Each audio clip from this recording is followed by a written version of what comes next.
Everyone, welcome to SGI online class.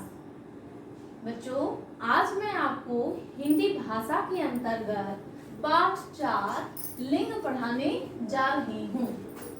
तो क्या है आपका हिंदी लैंग्वेज। हिंदी लैंग्वेज में पाठ 4 है आपका लिंग। तो बच्चों, लिंग होता क्या है, सबसे पहले ये समझेंगे। लिंग शब्द का अर्थ है चिन्ह या पहचान का साधन। लिंग क्या है? चिन्ह या पहचान का साधन, उसे हम क्या कहते हैं? लिंग कहते हैं। इसकी परिभाषा क्या है? शब्द के जिस रूप से उसके पुरुष जाति या स्त्री जाति के होने का बोध हो उसे व्याकरण में लिंग कहते हैं। लिंग कितने प्रकार के होते हैं?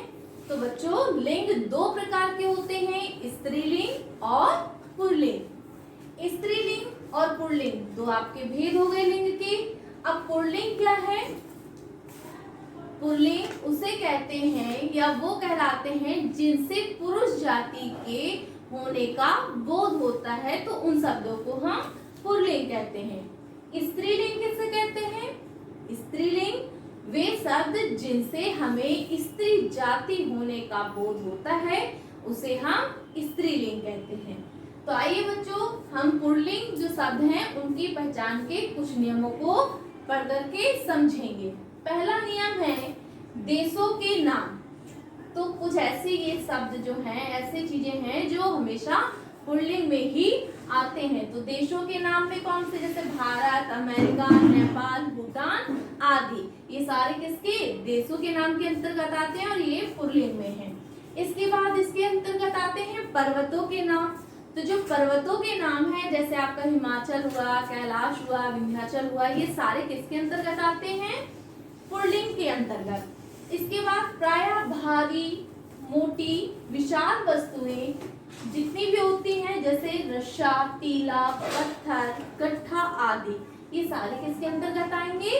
पुल्लिंग के अंतर्गत। इसके बाद है ग्रहों के नाम। ग्रह जैसे सूर्य, चंद्र, बुध, मंगल, बृहस्पति आदि, जितने भी ये ग्रह हैं ये किसके अंतर्गत आते हैं? पुल्लिंग के अंतर्गत। इसके बाद है फलों के नाम। जो फल हैं आपके, जैसे केला, सेब, अनार, संतरा, ये सब जितने भी फल हुए ये सारे आपके पुल्लिंग के अंतर्गत आएंगे। इसके बाद है सिर्फ नंबर पे अनाजों के नाम। जो भी अनाजों के नाम है, जैसे चना, गेहूं, बाजरा इत्यादि, जो ये हैं ये सारे आपके पुल्लिंग के अंतर्गत ही आएंगे। इसके बाद वृक्षों के नाम। वृक्ष के नाम जैसे आम, नीम, पीपल आदि, जितने भी ये वृक्ष हैं ये पुल्लिंग के अंतर्गत आएंगे। इसके बाद बच्चों धातुओं के नाम, जैसे सोना, लोहा, तांबा, स्टील आदि, ये सारे किसके अंतर्गत आएंगे? आपके पुल्लिंग शब्द के अंतर्गत। इसके बाद आपके दिनों के नाम, जैसे सोमवार, मंगल, बुध, बृहस्पति, शनि, जितने भी हैं ये सारे दिन आपके किसके अंतर्गत हैं? पुल्लिंग शब्द के अंतर्गत। इसके बाद आपके महीनों के नाम है। जो महीनों के नाम है वो भी आपके पुल्लिंग शब्द के अंतर्गत ही आएंगे। इसके बाद है बच्चों स्त्रीलिंग। स्त्रीलिंग के पहचान के कुछ नियम है, जैसे कि पहला है भाषाओं, बोलियों तथा लिपियों के जो नाम होते हैं वह स्त्रीलिंग के ही अंतर्गत आते हैं। इसके बाद जिन शब्दों के अंत में आहट, आवट, ता, या, ई, री, आस, उ, ता आदि जो ये वर्ण आते हैं, तो ये भी स्त्रीलिंग के अंतर्गत ही आते हैं। इसके बाद तीसरा इसमें नियम है तिथियों व नक्षत्रों के नाम। स्त्रीलिंग में तिथियों व नक्षत्रों के नाम भी आते हैं। शरीर के कुछ अंगों के जो भाग हैं उनके भी नाम स्त्रीलिंग के अंतर्गत आते हैं। भोजन व मसालों के नाम स्त्रीलिंग के अंतर्गत आते हैं। नदियों के नाम प्रायः किसके अंतर्गत आते हैं? स्त्रीलिंग के अंतर्गत आते हैं। अब कुछ ऐसे शब्द होते हैं जो पुल्लिंग के ही अंतर्गत होते हैं और कुछ ऐसे शब्द होते हैं जो सिर्फ स्त्रीलिंग में ही होते हैं। वो कौन से शब्द है बच्चों? आइए हम देखते हैं। पहला है प्रायः पुल्लिंग शब्द, मतलब जो ऐसे शब्द होते हैं जो पुल्लिंग में ही आते हैं, वह चाहे स्त्रीलिंग के लिए प्रयोग किए जाए या फिर पुरुष जाति के लिए। जैसे मंत्री, राजदूत, अध्यापक, ड्राइवर, मैनेजर, प्रधानमंत्री, राजदूत, खटमल, पक्षी, पशु, मच्छर आदि। जो ये इस तरीके से जो शब्द हैं ये प्रायः पुल्लिंग के ही अंतर्गत आते हैं, चाहे वह स्त्री जाति के लिए प्रयोग किया जाए या फिर पुरुष जाति के लिए। इसके बाद प्रायः स्त्रीलिंग शब्द, मतलब ऐसे शब्द जो प्रायः स्त्रीलिंग में ही आते हैं। कौन कौन से? नर्स, धाई, सती, संतान, सुहागन, कोयल, मैना, मकड़ी आदि। ये शब्द क्या है? ये प्रायः स्त्रीलिंग में आते हैं। बच्चों मैं इसे पुनः दोहराऊंगी, इसे ध्यानपूर्वक सुनिएगा। लिंग क्या है? लिंग शब्द का अर्थ है चिन्ह या पहचान का साधन। इसके बाद इसकी परिभाषा, शब्द के जिस रूप से उसके पुरुष जाति या स्त्री जाति होने का बोध होता है उसे व्याकरण में लिंग कहते हैं। लिंग के कितने प्रकार होते हैं? 2 प्रकार हैं। कौन कौन से? पुल्लिंग, दूसरा स्त्रीलिंग। पुल्लिंग की पहचान जैसा कि अभी आप पढ़ चुके हैं, देशों के नाम जैसे भारत, अमेरिका, नेपाल, भूटान आदि। पर्वतों के नाम हिमाचल, कैलाश, विंध्याचल आदि। इसके बाद प्रायः भारी, मोटी, विशाल वस्तुएं जैसे रस्सा, टीला, पत्थर इत्यादि जैसे गट्ठे हुए, ये सारी जितनी भी भारी चीजें होती है वह किसके अंतर्गत आते हैं? पुरुष जाति के अंतर्गत। इसके बाद ग्रहों के नाम सूर्य, चंद्र, बुध, बृहस्पति, शनि, ये सारे किसके अंतर्गत आएंगे? पुल्लिंग शब्द के अंतर्गत। इसके बाद फलों के नाम, अनाजों के नाम, वृक्षों के नाम और धातुओं के नाम, दिनों के नाम व महीनों के नाम। जितने भी ये सब हैं ये आपके पुरुष जाति का पहचान कराते हैं कि ये पुल्लिंग में शब्द इस्तेमाल होते हैं।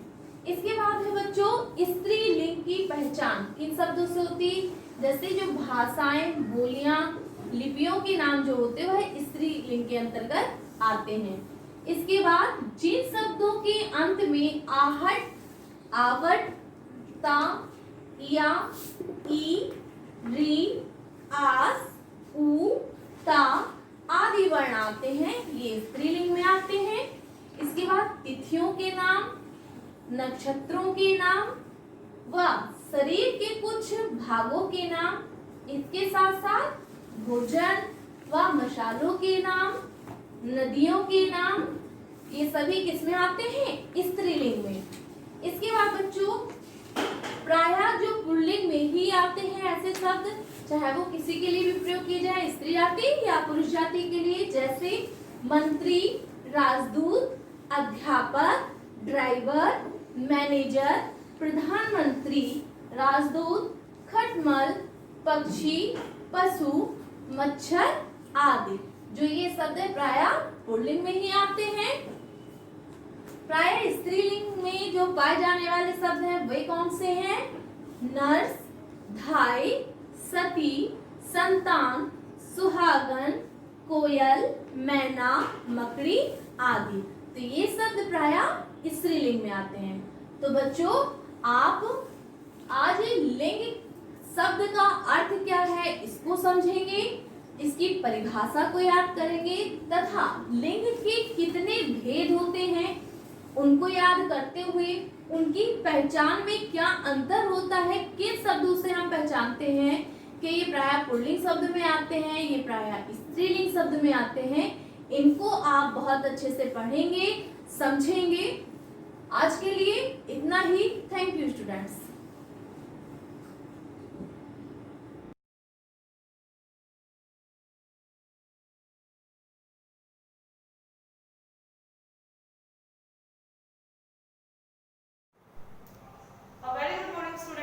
बच्चों मैंने अपने प्रीवियस लेक्चर में आपको ज्योग्राफी पार्ट 3 प्राकृतिक वनस्पतियों एवं वन्य जीवन के बारे में बताया था।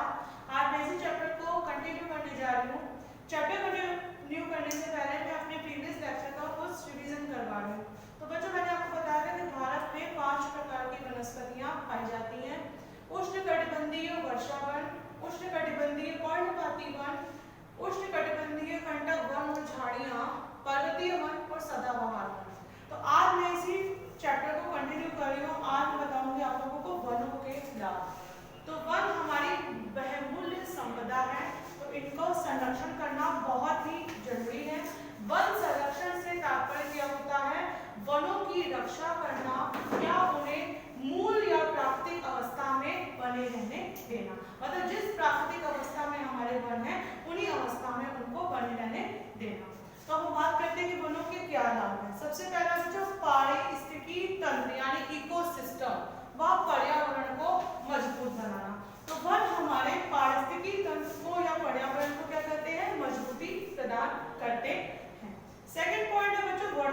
होती है।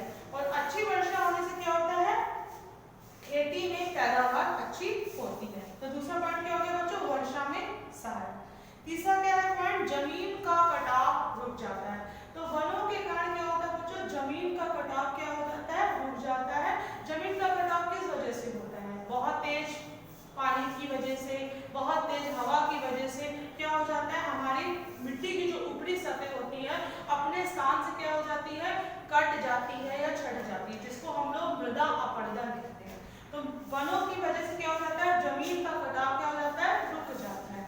नेक्स्ट है बच्चों, उत्तम व शुद्ध जलवायु प्रदान करने में सहायक। तो वन हमें क्या करते हैं, बहुत ही उत्तम और शुद्ध जलवायु प्रदान करते हैं। नेक्स्ट है, अमूल्य औषधियों तथा जड़ी बूटियां प्राप्त होती है। तो वनों से हमें बहुमूल्य प्रकार की औषधियां और जड़ी बूटियां प्राप्त होती हैं। नेक्स्ट पॉइंट है, कुटीर व लघु उद्योगों में सहायक। तो वन क्या करते हैं बच्चों, वनों से हमें कई कुटीर व लघु उद्योग धंधों के लिए सहायता प्रदान होती है। नेक्स्ट हमारा है, पर्यटन के विकास में सहायक। तो वन क्या होते हैं बच्चों, वनों से हमें क्या होता है, पर्यटन विकास में भी वन हमारे सहायक होते हैं। तो ये हमारे क्या हो गए वनों के लाभ, पर्यावरण को मजबूत बनाना, वर्षा में सहायक, जमीन का कटाव रुक जाता है, उत्तम व शुद्ध जलवायु प्रदान करने में सहायक, अमूल्य औषधियां तथा जड़ी बूटियां प्राप्त होती हैं, कुटीर व लघु उद्योगों में सहायक, पर्यटन उद्योग के विकास में सहायक। अब हम बात करते हैं वनों की कटाई से होने वाले दुष्प्रभाव। तो वनों की कटाई से कुछ बहुत दुष्प्रभाव होते हैं। सबसे पहला होता है भूक्षरण। भूक्षरण मतलब होता है सॉइल इरोशन या मृदा अपरदन जिसे कहते हैं। तो वनों की कटाई करने से क्या होता है, जब हम अंधाधुंध वनों की कटाई करेंगे तो जिससे क्या हो जाएगा कि अगर तेज वायु चलेगी या तेज बहता हुआ पानी हमारा क्या करेगा, मिट्टी की ऊपरी सतह को अपनी जगह से हटा देगा। तो इसे हम कहते हैं मृदा अपरदन। तो वनों से क्या दुष्प्रभाव होता है, वनों की अंधाधुंध कटाई से भूक्षरण होता है, भूस्खलन मतलब धरती को अपनी जगह से हिल जाना, हट जाना। नेक्स्ट है सूखा। तो वन क्या होते हैं बच्चों, वर्षा में सहायक होते हैं। अगर हम वनों की अंधाधुंध कटाई कर देंगे तो वर्षा, जाहिर सी बात है कि वर्षा नहीं होगी। वर्षा न होने से क्या परिस्थिति उत्पन्न हो जाएगी, सूखा की परिस्थिति उत्पन्न हो जाएगी। नेक्स्ट है भूतापीय तपन। तो वन हमारे क्या होते हैं, हमारे इकोसिस्टम को बैलेंस बनाए रखते हैं। अगर वनों की हम अंधाधुंध कटाई कर देंगे तो हमारा क्या हो जाएगा, हमारा जो इकोसिस्टम है वो बिल्कुल डिस्टर्ब हो जाएगा और जिससे कि कौन सी परिस्थिति उत्पन्न हो जाएगी, भूतापीय गलबन जिसे हम लोग ग्लोबल वार्मिंग कहते हैं, उसकी परिस्थिति उत्पन्न हो जाएगी। तो इसके लिए क्या जरूरी है, इसके लिए जरूरी है वनों का संरक्षण करना यानी फॉरेस्ट कंजर्वेशन। तो इसके लिए क्या जरूरी है बच्चों, वनों का संरक्षण किया जाए। तो वनों के संरक्षण से तात्पर्य है वनों की रक्षा करना या उनको उनके मूल या प्राकृतिक अवस्था में बनाए रखना। तो हम इसके कुछ पॉइंट्स हैं जिसको डिस्कस करने जा रहे हैं। सबसे पहला होता है बच्चों वनारोपण। वनारोपण मतलब होता है अफॉरेस्टेशन। अफॉरेस्टेशन मतलब होता है कि plant trees on a large scale. तो वनारोपण क्या है, अगर हम अधिक मात्रा में वृक्ष लगाएंगे, जितना हम लोग पेड़ों की कटाई कर रहे हैं तो उससे अधिक मात्रा में अगर हम लोग वृक्ष लगाएंगे तो हमारा जो इकोसिस्टम होगा वो बैलेंस रहेगा, पृथ्वी का संतुलन बना रहेगा और जिसकी वजह से क्या होगा, हमारे जो वन है संरक्षित रहेंगे। तो पहला पॉइंट क्या हो गया, वनारोपण यानी वृक्षों को लगाना। सेकंड है हमारा जंगल की आग को नियंत्रित करके। तो मतलब जंगल की आग जिसको हम लोग कहते हैं दावानल, क्या बोलते हैं, दावानल। दावानल मतलब होता है बच्चों जंगल की आग। तो जंगल की आग को नियंत्रित करके हम क्या कर सकते हैं, वन संरक्षण कर सकते हैं। तो इसके लिए क्या हमको कुछ सावधानी बरतनी चाहिए, मतलब कि ज्वलनशील पदार्थों को वनों से दूर रखना चाहिए। जितने भी ज्वलनशील पदार्थ हैं उनको अगर हम वन से दूर रखेंगे तो क्या होगा कि जंगल की आग से बचा जा सकता है। नेक्स्ट हमारा क्या है, आग को रोकने के लिए पर्याप्त व्यवस्था की जाए। अगर बाई चांस आग लग भी जाती है जंगल में तो उस आग को रोकने के लिए उपयुक्त व्यवस्था की जाए। ज्वलनशील पदार्थों का यदि उपयोग नहीं किया जा रहा है तो उसको स्टॉक में ना रखा जाए। नेक्स्ट है जल्दी सिगरेट को खुले में ना फेंकें, जिससे क्या होगा कि हमारे तुरंत आग पकड़ लेगी जंगल में, जिससे कि क्या होगा, हमारे वन प्रभावित होंगे। तो ये हमारा दूसरा पॉइंट क्या हो गया, जंगल की आग को नियंत्रित करके। नेक्स्ट है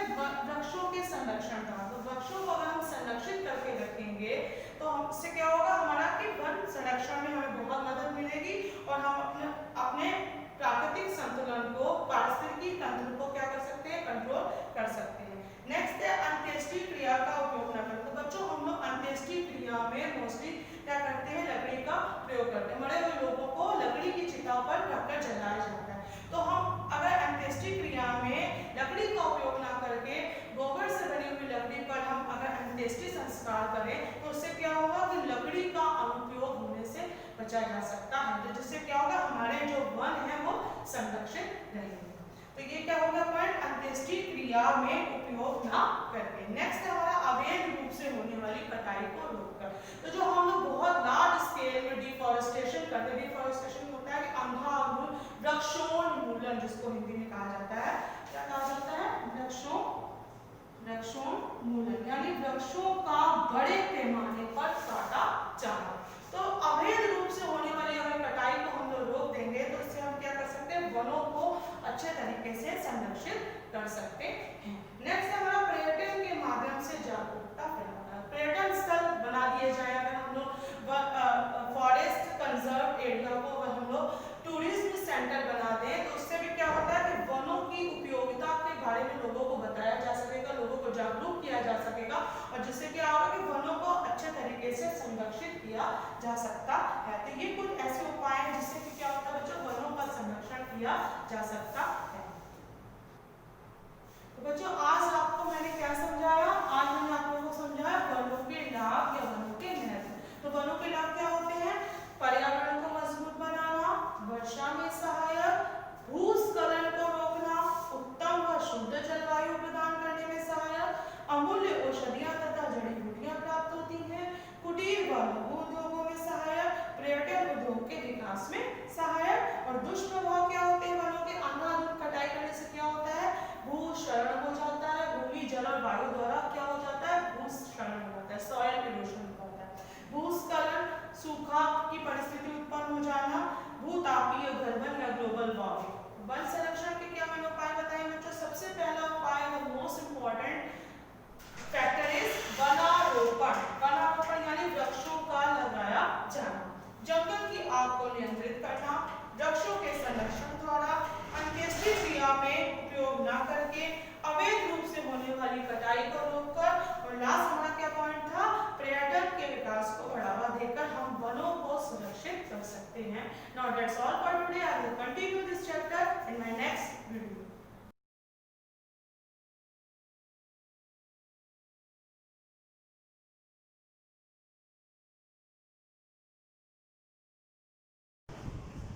Myself, Mankesh Kumar, Maths teacher of Shivaji Group of Institution। 8th class Hindi medium के बच्चों का मैथ क्लास में स्वागत है। तो बच्चों आपने एक्सरसाइज नंबर 3.2 यानी चैप्टर 3 में एक्सरसाइज नंबर 3.2 के क्वेश्चन नंबर 4 का अध्ययन आपने पिछली क्लास में कर लिया था। इस क्लास में क्वेश्चन नंबर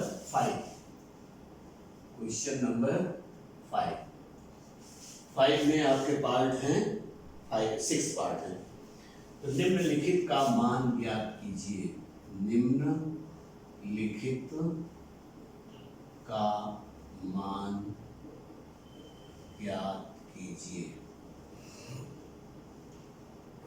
इसमें पहला पार्ट है, फर्स्ट पार्ट 64 रूट 64 पावर 3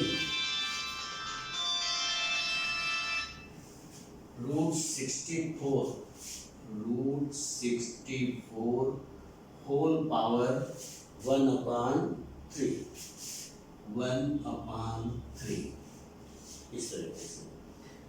तो फर्स्ट टाइम तो हम इसको सॉल्व करने के लिए 64 को 64 power 1/2 into 1/2 whole power 1/3 equal, क्योंकि 64 का मैंने रूट हटाया तो पावर में 1/2 हो गया। क्योंकि ये स्क्वायर रूट करना है, इसका पावर को पावर से मल्टीप्लाई करेंगे तो 64 पावर 1/6 हो जाएगा। 1/2 इंटू 1/3, यह एक बार ऐसे और नोट कर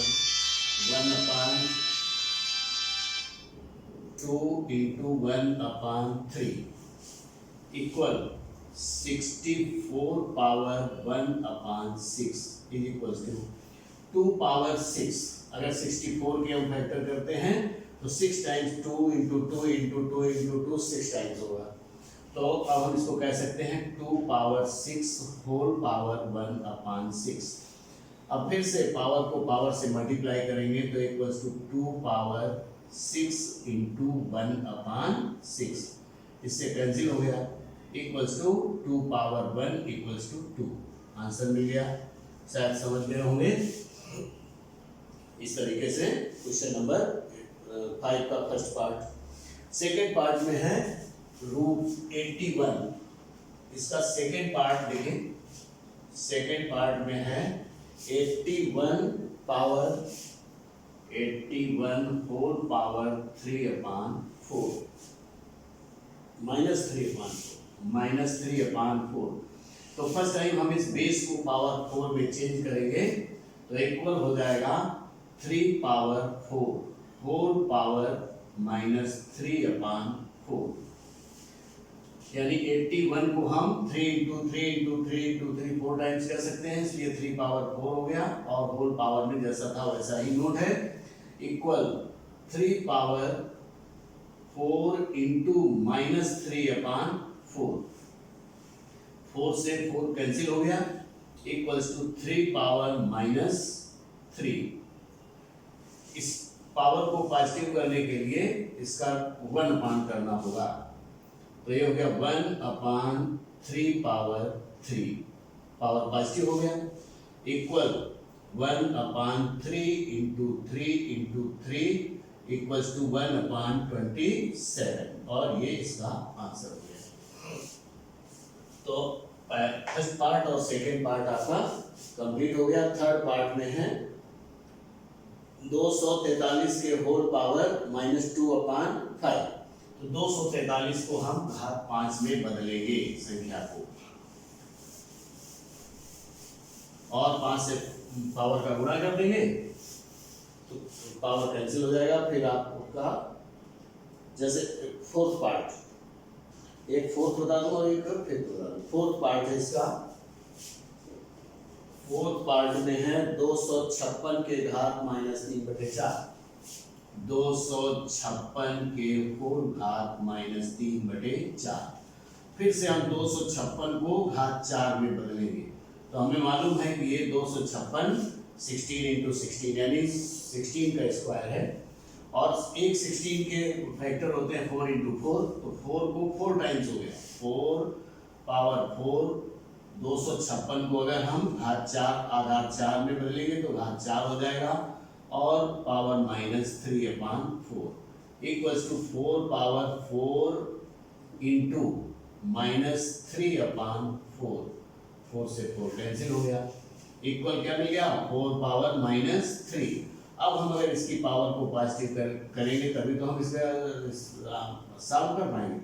तो इसको 1 अपान 4 पावर 3 कह सकते हैं।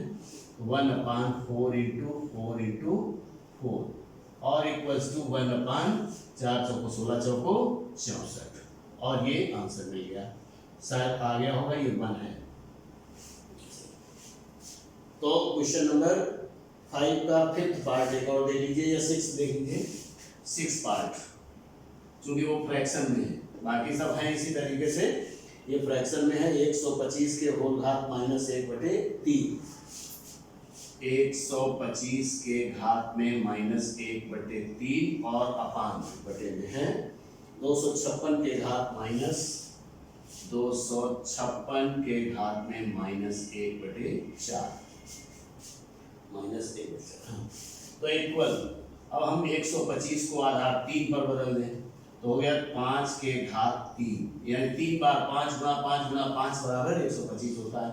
तो होल घात माइनस 1 अपान 3 और अपान 256 को घात 4 में बदलेंगे तो 4 के घात 4 होल घात माइनस 1/4। आप 256 को यहाँ बदल के आए, ठीक। तो equals to 5 power 3 into minus 1 upon 3 और अपान नीचे रहिए 4 पावर 4 इंटू माइनस 1 अपान 4। 4 से 4 कर गया, 3 से 3 कर गया। तो बराबर हो गया 5 के घात -1 बटे 5 के 4 के घात -1। इनको पॉजिटिव करने के लिए तो ये नीचे आ जाए, ये ऊपर चला जाए, तो equals to 4 power 1 upon 5 power 1 equals to 4 upon 5 और ये आंसर हो गया। तो इस प्रकार से क्वेश्चन नंबर 5 आपका कंप्लीट हो गया। क्वेश्चन नंबर 6, निम्नलिखित का मान ज्ञात कीजिए। चलिए क्वेश्चन नंबर 6 को देखते हैं।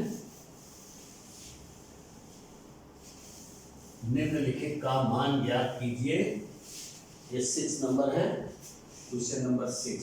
इसमें भी फर्स्ट पार्ट देखते हैं। लिखा हुआ है 125 के घात -2 बटे 3, 125 के घात में -2 बटे 3 और गुणा 32 के घात में आपका है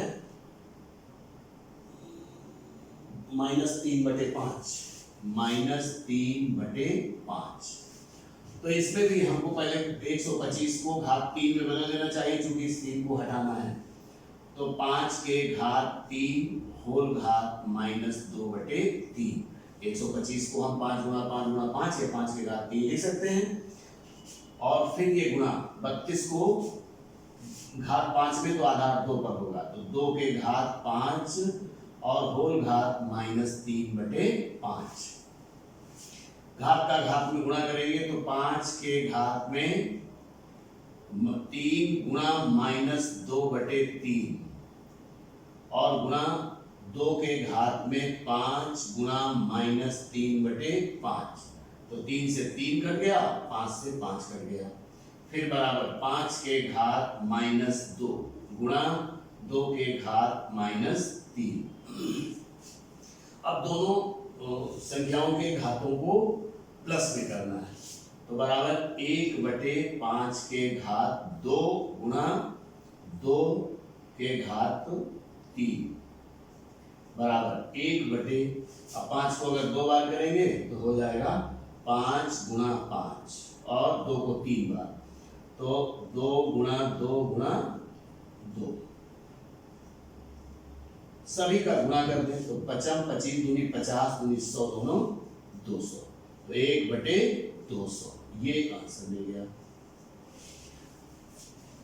फिर इसका नेक्स्ट पार्ट है 1728, ये आप कर सकते हैं, बिल्कुल सेम ऐसा ही है। थर्ड पार्ट करके बता देते हैं हम। थर्ड और फोर्थ बताएंगे। थर्ड पार्ट 6 के थर्ड पार्ट में है, थर्ड पार्ट में है 10 गुणा 125 के घात 10 गुणा 125 के घात -2 बटे 3 और गुणा 81 के घात 1/4, 81 के घात में 1/4। इसका मान ज्ञात करना, तो 10 तो हम ऐसे लिख देंगे और गुणा 125 को 5 के घात 3 होल घात -2 बटे 3 गुणा 81 को 3 आधार पर 3 के घात 4 के घात में 1/4। सबसे पहले हमें इस भिन्न के 3 हर को हटाना है, इसलिए हमने इसको ऐसे बदला हुआ है। ये 3 हर हट जाए, इसका 4 हट जाए, तो 10 गुणा 5 के घात में 3 गुणा -2 बटे 3 और गुणा 3 के घात में 4 गुणा 1/4, तो 3 से 3 कटा। 10 गुणा 5 के घात -2 गुणा 3, 4 से 4 कट गया, 3 के घात 1, तो बराबर हो गया 10 गुणा 1/5 के घात 2 और गुणा 3 के घात 1 का मान 3 हो गया। 5 से 10 कटेगा तो बराबर 10 गुणा 1/5 गुणा 5 और गुणा 3, तो इस 5 से 1 कट गया, तो हो गया 5 दूनी 10 बराबर 2 और 3 का गुणा कर दिया तो 2 3 6/5, ये इसका आंसर हो गया। शायद आ गया होगा। 6 का थर्ड पार्ट है ये, क्वेश्चन नंबर 6 का थर्ड पार्ट। अब फोर्थ भी देख लीजिए, क्योंकि ये रूट लगा हुआ है, तो इसमें फोर्थ पार्ट में फोर्थ पार्ट में है आपका 1/2 into root 15 power 4 into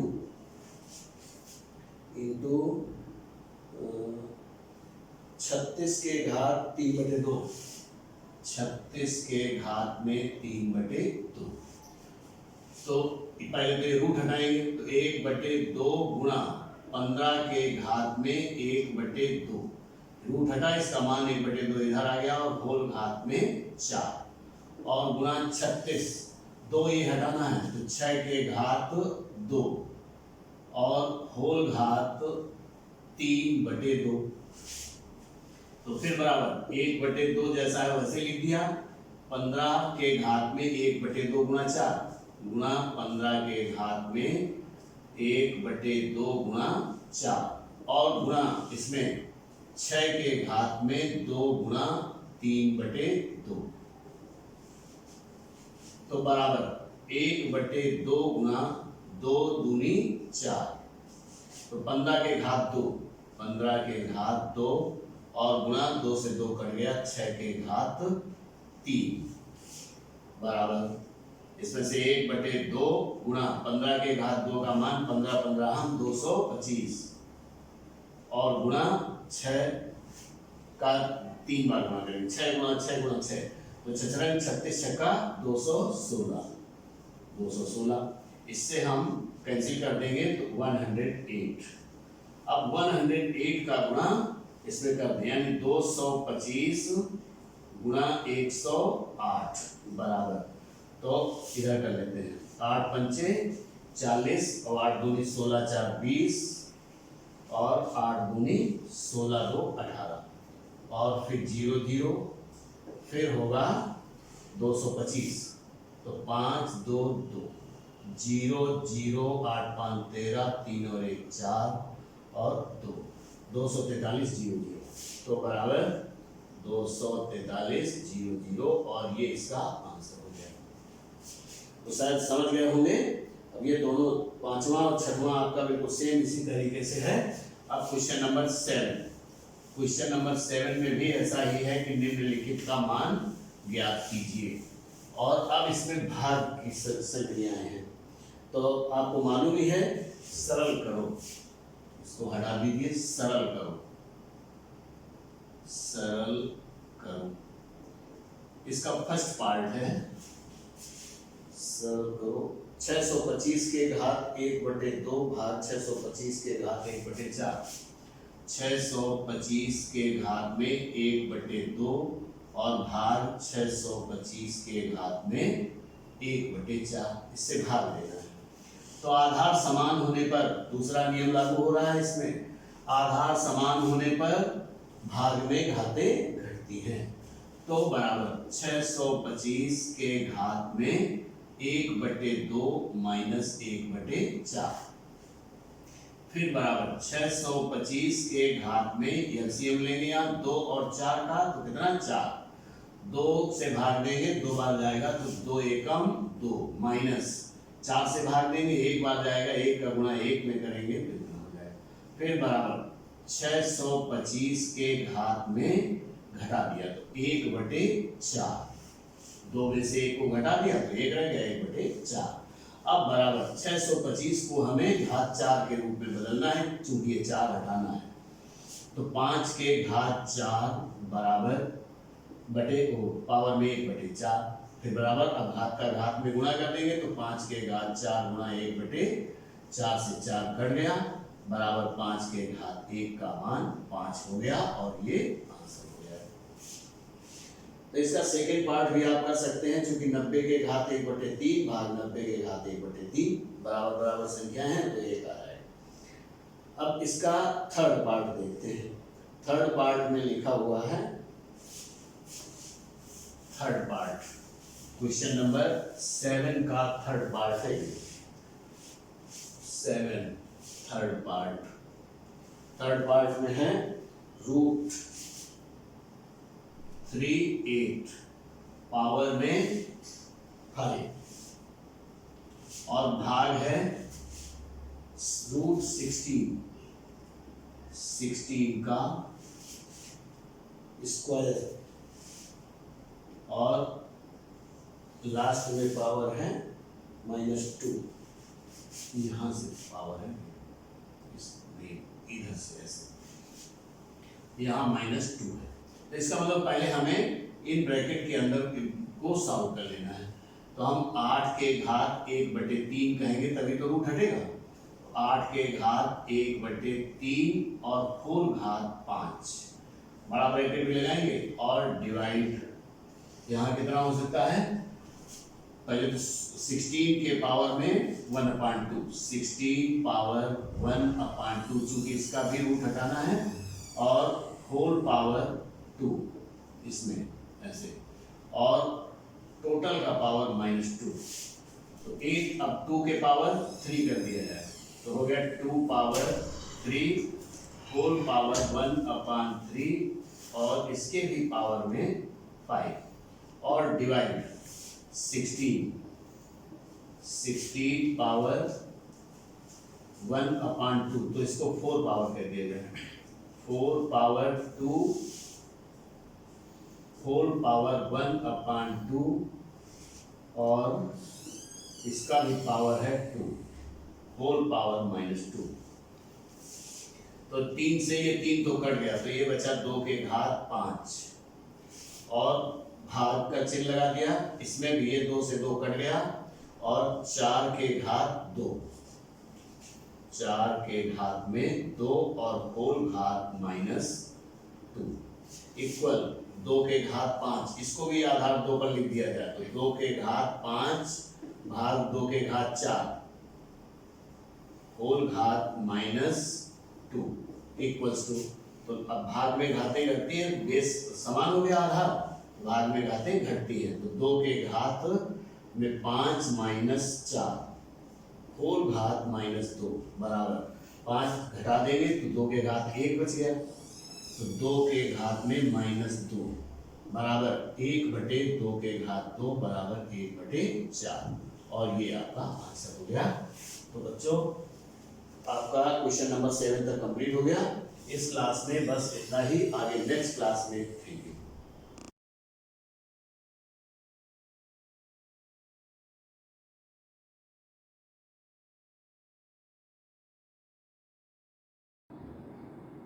good morning students.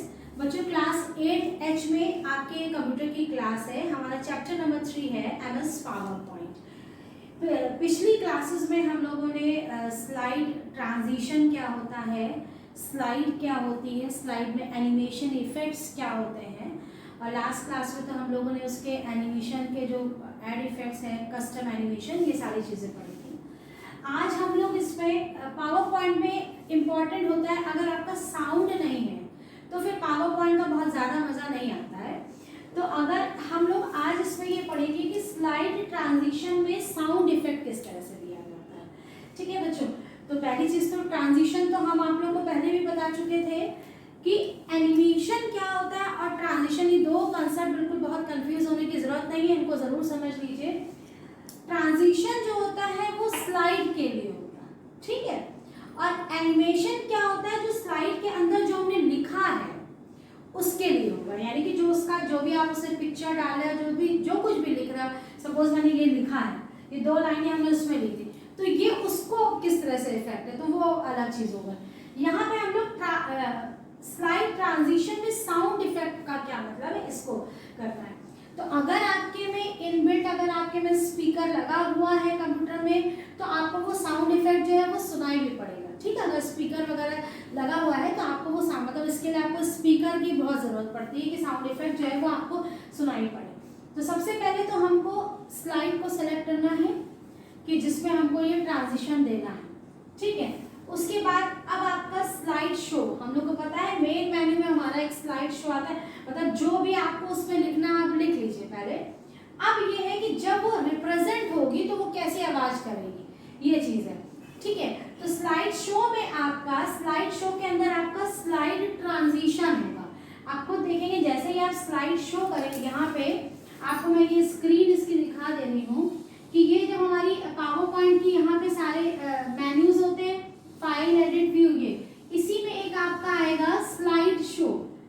जैसे ही आप स्लाइड शो में करोगे तो यहाँ पे आपके एनिमेशन आता है, ट्रांजिशन आता है, सारे इसके नीचे जो है दूसरा पॉपअप आपका ओपन होता है जिसमें सारी चीजें होंगी। तो आप जो है वो स्लाइड ट्रांजिशन पर क्लिक करोगे। स्लाइड शो के बाद स्लाइड ट्रांजिशन ऑप्शन पे आपने क्लिक किया। जैसे ही आप स्लाइड ट्रांजिशन ऑप्शन ओपन करोगे एक नई विंडो आपके सामने यहाँ पर आ जाएगी। ये नई विंडो में आपके बहुत सारे ऑप्शंस होंगे, ठीक है। ये आपकी होती है स्लाइड के ट्रांजिशन की आपकी ये डायलॉग बॉक्स या उसकी विंडो है, ये स्क्रीन पे तुरंत आ जाती है। ये जो विंडो आपकी आ रही है इसके अंदर बहुत सारे ऑप्शंस हैं, हमको अभी बाकी सारे ऑप्शन से मतलब नहीं है। उसमें ये होता है कि आपकी वो जो स्लाइड है कभी कभी घूमती हुई आती है, मतलब वो डिफरेंट किस तरह से रिप्रेजेंट होगी वो चीजें। हम लोगों के यहाँ पे सिर्फ अभी साउंड से मतलब है। उसमें आपके बहुत सारे ऑप्शंस होते हैं, उसमें एक आपका ऑप्शंस होता है मॉडिफाइड ट्रांजिशन। ये आपको जरूर ध्यान देना है कि साउंड जो है वो आपका साउंड जब हम लोग कर रहे हैं तो वो जो साउंड जो आपका कमांड है, साउंड बटन जो है वो किस पार्ट में होता है, वो ट्रांजिशन का मॉडिफाइड ट्रांजिशन। यहाँ पे एक मॉडिफाइड ट्रांजिशन बिल्कुल लिखा होगा आपका, बहुत ध्यान से देखेंगे तो आपको मिल जाएगा मॉडिफाइड ट्रांजिशन यहाँ पे लिखा है।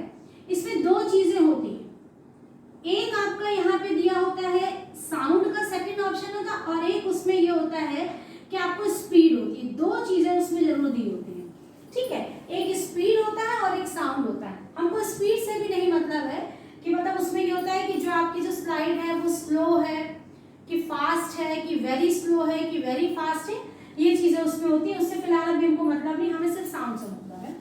हम यहाँ पे सेलेक्ट, अगर हमने नो साउंड, यहाँ पे बाय डिफॉल्ट उसमें नो साउंड ही सेलेक्ट होता है। जनरली इसमें no sound, by default no sound होता है। नो साउंड का मतलब है आपकी जब वो जो भी आपने 3 4 5 जो भी स्लाइड्स बनाई, जब वो स्लाइड्स आएंगी तो आपका उसमें नो साउंड यानी कि कोई साउंड नहीं होगा।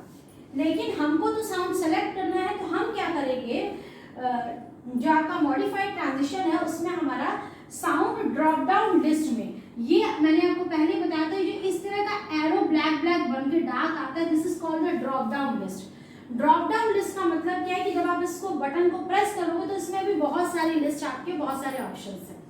उनमें आपके ऑप्शन में क्या होता है, कभी कभी बहुत सारे, मैं आपको साउंड बता रही हूँ, कभी कुछ क्लैपिंग का होता है, उसमें आपके जो है बादल गरजने का है, कभी घड़ी की टिक टिक की वॉच है।